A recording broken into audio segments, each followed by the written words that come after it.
Day 8 of the highly publicized federal trial, known colloquially as the Dirty Trial, concluded with a courtroom stunned into silence after prosecutors played a previously unreleased audio recording hidden deep within the voluminous case files.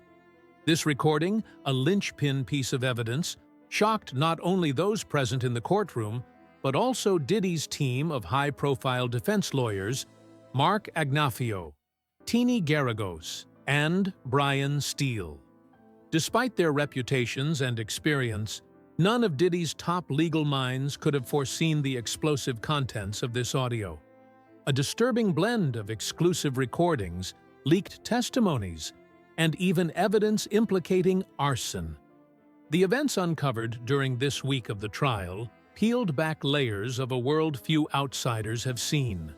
A dark underbelly behind the glitz and glamour of celebrity parties, manipulation, and alleged criminality at the highest echelons of the entertainment industry.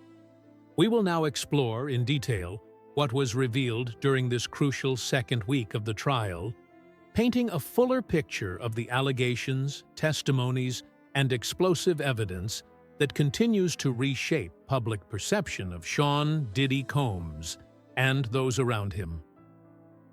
Inside the infamous freak-off parties. One of the earliest revelations that gripped the courtroom was an eyewitness account of the first dirty party attended by a key witness. This party, hosted at the residence of the late music legend Prince, was described as an unusual and unsettling event. Unlike typical celebrity gatherings, such as those thrown by Jamie Foxx or other industry bigwigs, that often feature high-profile guests, music performances, and plenty of security detail, this party had a notable and eerie difference. No external security was allowed inside. The witness vividly recalled how Tyrese, the R&B singer, was performing, while Hollywood celebrities Demi Moore and Ashton Kutcher were seen playfully swinging on playground swings in the background. It seemed like a surreal blend of innocence and debauchery, a stark contrast that foreshadowed the sinister undertones of the evening. What struck many as peculiar, and eventually raised suspicions, was the strict prohibition against bringing any personal security teams inside the party. The only security present was Diddy's own entourage. Even Jay-Z, T.D. Jakes, and other major figures who attended were left without their usual protection. The witness noted this restriction as odd, especially given the potentially volatile nature of such high-profile events. As the trial unfolded, it became clear why. The parties were controlled environments designed to isolate guests, limit their protections, and maintain tight control over what transpired within the walls. The implication was chilling, that these gatherings were less about celebration and more about exerting power and control over attendees, especially the young women and others involved. Prince's secret plan to expose the empire. One of the most gripping segments of the trial came with the introduction of audio recordings of Prince himself, who, before his untimely death, had secretly captured footage of Diddy's activities at these freak-off parties.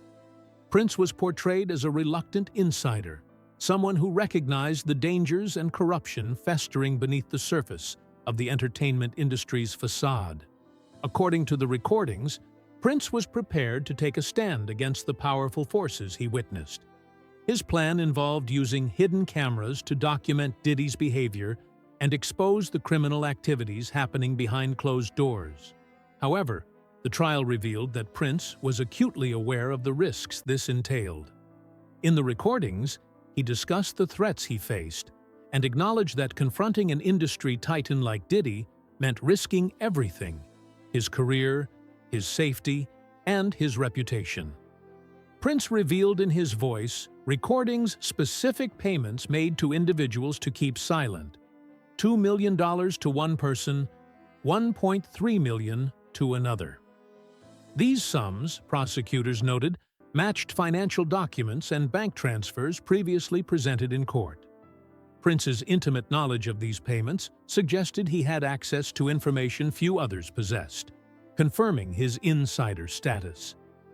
What made Prince's testimony and recordings particularly chilling was his palpable fear. He openly admitted that he was afraid to speak out publicly, fearing the industry's entrenched power structure that protected figures like Diddy. His final words in the recording, "If anything happens to me, make sure this gets to the right people," resonated ominously through the courtroom, underscoring the potential dangers faced by those who dared challenge the status quo. The role of Cassie Ventura, a tale of silence and suffering. Another pivotal moment came with testimony from Cassie Ventura, Diddy's former girlfriend, whose harrowing accounts of abuse and coercion shocked jurors. Cassie's story was one of a woman caught in a cycle of violence and intimidation, her pleas for help ignored or actively suppressed by those around her.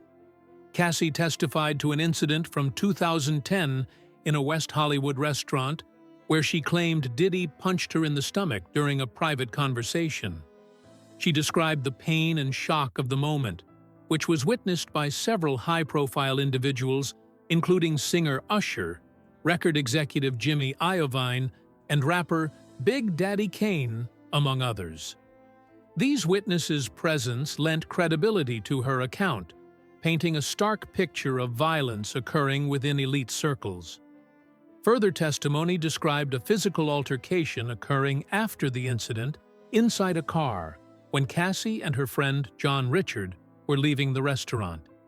John Richard recounted that Diddy grabbed Cassie, slapped her, struck her in the mouth, and told her to shut the up. The courtroom fell silent as the prosecution laid bare the disturbing details of Diddy's abusive behavior. Adding to the gravity of Cassie's testimony were the emotional impacts. Audio recordings played in court captured Cassie screaming in distress as she confronted a man named Suit after learning he might have seen videos of the infamous freak-off parties. These recordings revealed a side of Cassie previously unheard by the public, one of desperation, anger, and fear. The threat of blackmail and coercion. The trial also delved deeply into allegations that Diddy had blackmailed Cassie using videos of the drug-fueled and sexually explicit freak-off parties. Prosecutors claimed that Diddy threatened to release these videos publicly if Cassie refused to comply with his demands or attempted to break away from the toxic relationship. Cassie's mother's testimony painted an equally bleak picture. She described the immense pressure her daughter faced and the fear for her safety. At one point, Cassie's mother testified that she was forced to take out a $20,000 loan to pay off Diddy to prevent the release of a sex tape involving Cassie.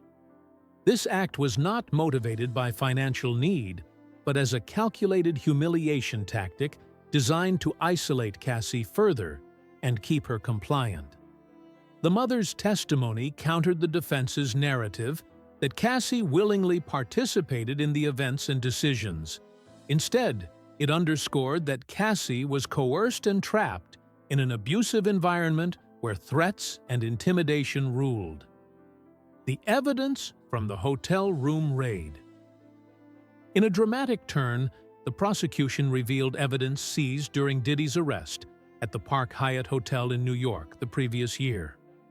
The haul included cash, drugs, weapons, and hundreds of bottles of baby oil.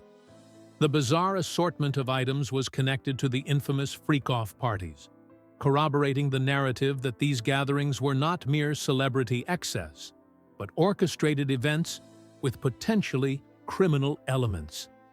Agents from Homeland Security testified about the DNA evidence collected from the hotel room, confirming the presence of multiple women during Diddy's arrest. This testimony reinforced the prosecution's argument that Diddy's activities were part of an ongoing criminal enterprise rather than isolated incidents. Additionally, photographs of bondage restraints, platform heels, ropes, and motivational messages scribbled on a bathroom mirror such as legend and upward motion, were introduced as evidence. These items painted a disturbing picture of the atmosphere cultivated by Diddy in his private spaces, blending intimidation, control, and excess. Testimonies of male sex workers inside the freak-offs. The trial also featured testimony from The Punisher, an exotic dancer and former sex worker named Spray Hayes. Hayes described being hired repeatedly by Diddy and Cassie to participate in orchestrated sexual scenes lasting hours. He explained that Diddy was the undisputed director of these episodes, giving explicit instructions. While Hayes never witnessed any physical violence or drug use by Diddy during these sessions, he did note that Cassie would often wince or sigh as Diddy gave her directions. This subtle indication of discomfort suggested a more complex dynamic than the defense portrayed. Hayes' testimony was particularly important because it corroborated the existence and nature of the freak-off parties, though his account did not clearly establish whether Cassie's participation was voluntary or coerced. This ambiguity leaves the jury grappling with conflicting narratives of consent and control. The psychological impact, isolation, and fear. While much of the trial's attention centered on the brutal physical abuse and criminal actions attributed to Sean "Diddy" Combs, the prosecution emphasized another layer of torment that unfolded in the shadows: psychological manipulation and emotional control. Prosecutors argued that Diddy's cruelty extended far beyond overt violence. It was a calculated effort to isolate Cassie Ventura and exert absolute dominance over her life. Cassie's isolation was not accidental, but engineered through a chilling campaign of intimidation aimed not only at her, but also at anyone who dared to offer support or protection. According to testimony, Diddy targeted her network relentlessly, ensuring that any attempt to reach out for help was met with swift and severe consequences. The extent of this psychological warfare was revealed during testimony from Cassie's mother, who described how Diddy threatened her directly, demanding a staggering $20,000 under the implicit threat that her daughter's safety would be jeopardized if the payment was not made. The mother's testimony struck a deeply emotional chord in the courtroom. Her voice trembled as she recounted the harrowing reality of living under the shadow of such an influential and dangerous man. Her fear was palpable, painting a vivid picture of a parent forced into impossible decisions, trying to protect her child from a predator who used wealth and influence as weapons.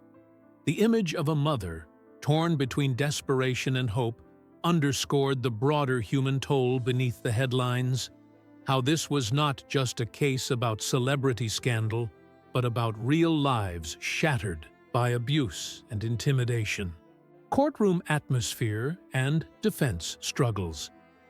The atmosphere inside the courtroom throughout this pivotal week was thick with tension, reflecting the gravity of the charges and the high-profile nature of the case.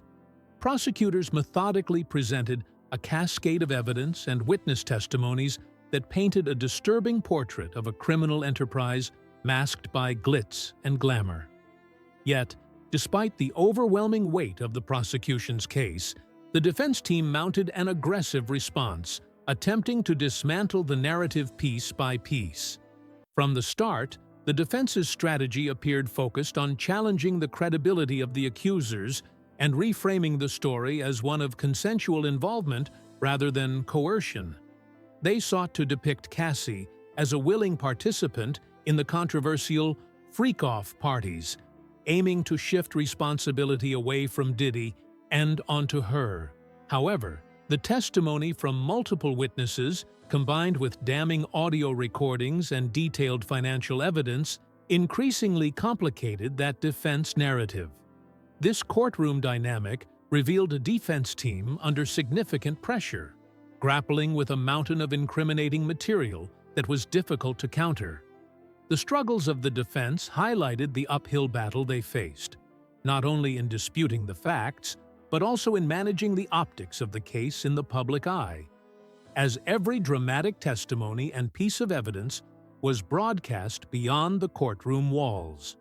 Conclusion: a trial unfolding in real time. Day 8 of the Dirty trial served as a watershed moment, exposing the depths of alleged wrongdoing by Sean Diddy Combs and illuminating a disturbing undercurrent of abuse, control, and deception beneath the surface of celebrity culture. The revelations, from clandestine audio recordings that captured fears and threats, to emotional testimonies revealing the human cost of Diddy's alleged actions, have transformed this trial from a routine legal proceeding into a gripping saga watched closely by the public. Each new piece of evidence peeled back layers of complexity, revealing a dark web where power and influence were wielded to silence victims and protect perpetrators. The courtroom became a stage where stories of manipulation and violence unfolded with devastating clarity, challenging perceptions of fame and fortune as shields against accountability. The trial's significance extends beyond the individuals involved. It shines a spotlight on systemic issues within the entertainment industry, where intimidation and exploitation often go unchecked behind closed doors. The public witnesses not just the legal battle, but a larger cultural reckoning about abuse, complicity, and the long road to justice.